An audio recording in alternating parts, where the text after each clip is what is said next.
Ubistvo taksiste iz Loznice. Pre nego što je postao taksista, 42-godišnji Zaviša Petrović se bavio raznim poslovima. Imao je nekoliko zanatskih diploma: limar, varilac, vodoinstalater, mehaničar. Onda je počeo da osjeća bolove u kičmi i krenuo je da vozi taksi. Tako je bilo do ponoći 7. marta 1993. godine. Visok je rizik te profesije, a sada se pored Drine popeo za još nekoliko stepeni.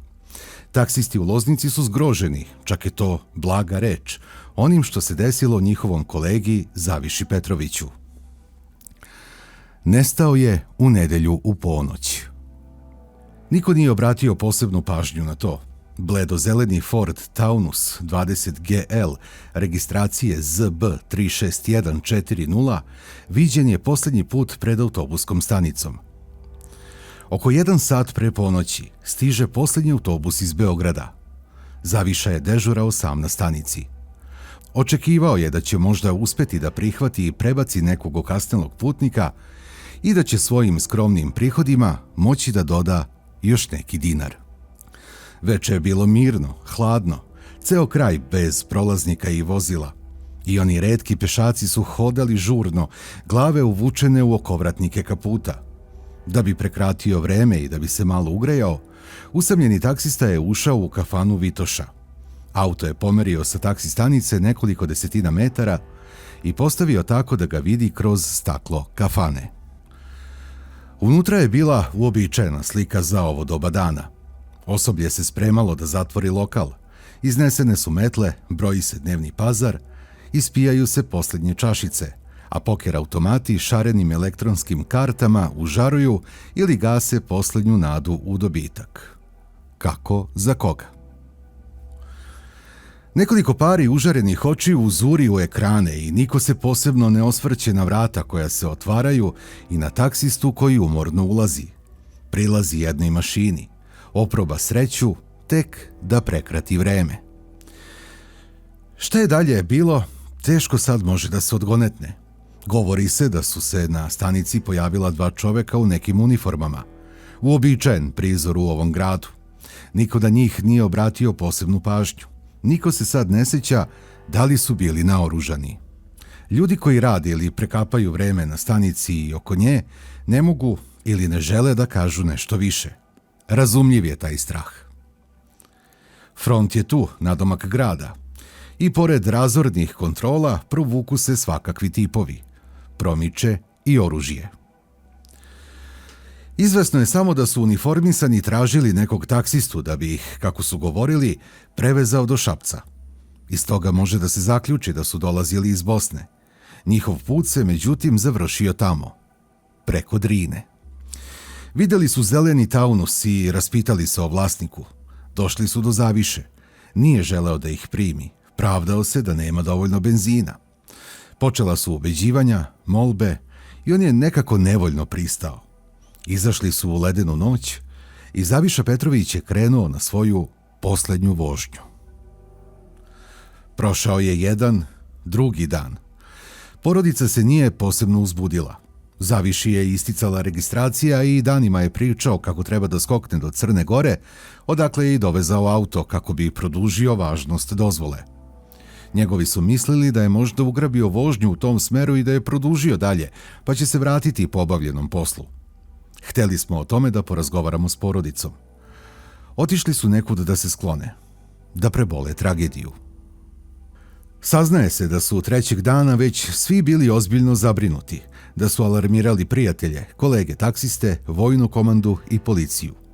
Ali od Zaviše i njegovog Taunusa ni traga.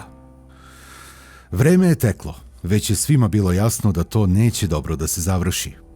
Na autobuskoj stanici su se prepričavali detalji koji su prethodili posljednjoj Zavišinoj vožnji. Obaveštena je policija po okolnim gradovima. Može nekako da se shvati da čovek nestane, ali da ni od automobila nema nikakvog traga. Neizvesnost je trajala punih 10 dana, a onda je neko čuo izveštaj obližnje radio stanice iz Bijeljine. Spiker je pomenuo da je u blizini tog grada nađen leš nepoznatog muškarca, obučenog u plave farmerke i braun jaknu, s čizmama na nogama. I fizički opis je potpuno odgovarao nestalom taksisti Petroviću. Kako se niko od prijatelja i rodbine nije javljao, saopštavao je radio, nepoznati je sahranjen na jednom obližnjem groblju. Odmah je otišla ekipa iz Loznice. 30-ak krstača stoji iznad svežih humki na jednoj ledini. Piše nepoznata ženska osoba. To su žrtve rata i svirepih zločina koje niko od njihovih bližnjih nije prepoznao i sahranio. U zemlju ispod jednog krsta i natpisa nepoznata muška osoba spušten je u sanduku i Zaviša Petrović. Odmah posle toga je prenesen u Loznicu. Prepoznala ga je rodbina. Njihova slutnja se obistinila na najcrnji način. Bio je u odeći u kojoj je otišao. Tragovi krvi bili su svuda vidljivi. Izboden je na nekoliko mesta. Sečivo mu se zarilo u glavu, verovatno bajonet. Imao je široku ranu od uboda u srce. Oštrica je prešla i preko vrata, a njen trag je vidljiv i na levoj ruci iznad dlana.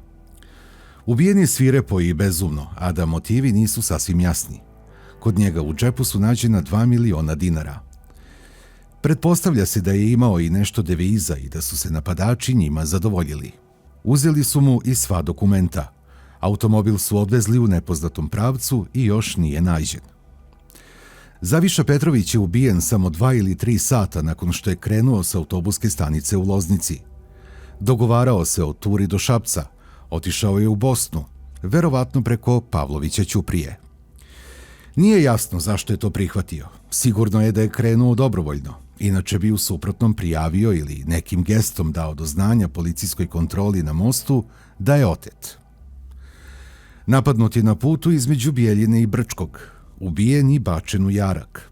Pronađen je sasvim slučajno nekoliko dana kasnije. Vraćajući se iz polja, jedna žena je sa traktora ugledala obuću u šipražju. Sišla je i otkrila telo. Bilo je tako vešto sakriveno da je moglo da se zapazi samo sa visokog traktorskog sedišta. Odnet je na groblje za nepoznate i sahranjen. Iz Bijeljine je donesen u kovčegu 17. juna i 2 dana kasnije je sahranjen u Loznici. Na stubištima oko autobuske stanice stoje umrlice s njegovom slikom. Dobrodušno lice krupnog muškarca. Ispod slike se ređaju imena majke, supruga, 3 sina, brata. Imao je samo 42 godine. Još nije otplaćen taunus, kupljen pre 12 godina. U mraku jednog puta između gradova i granica koje su tada delile ljude, ubijen je čovek koji je imao ime, porodicu i budućnost. Ubice Zaviše Petrovića takođe imaju ime i prezime. Možda ih neko prepoznaje, možda ih je neko video te noći. Možda istina već godinama živi u nečijem sećanju, potisnuta strahom ili zaboravom. Nije ovo samo priča o jednom zločinu, ovo je priča o pravdi koja još čeka, o porodici koja nikada nije dobila odgovore, o tišini koja predugo traje.